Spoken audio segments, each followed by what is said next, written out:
साल में नया तरीका से गे जान तोरा विश करबऊ। नया साल में नया तरीका से गे जान तोरा विश करबऊ। मिले अइबौ त गलिया पचीस करबऊ। मिले अइबौ त गलिया पचीस करबऊ। हमहु देखे तोरा गिरिंग टिंगरे छौर है बेस करबौ। हमहु देखे तोरा गिरिंग टिंगरे छौर है बेस करबौ।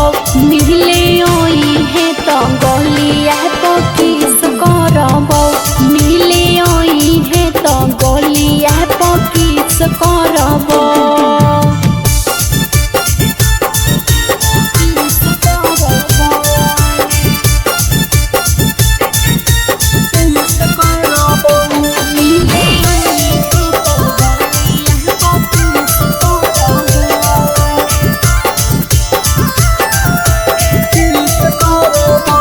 एक दिन पहले गे छौड़ी हम करबौ पलान। जहाँ कहबी हम लेके जइबौ तोहरा गे जान।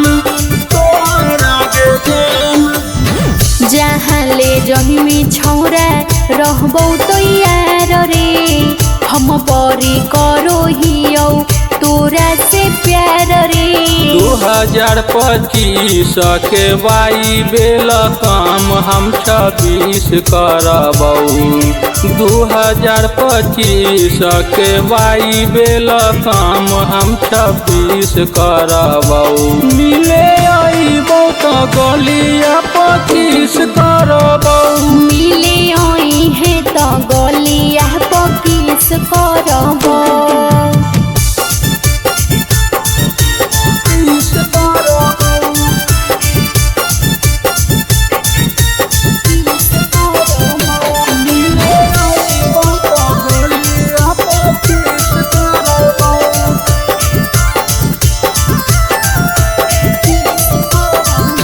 कहौ राहुल राकेश छौड़ी बात क्लियर। देवी चुमा तबे कहबौ तोरा हैप्पी न्यू ईयर।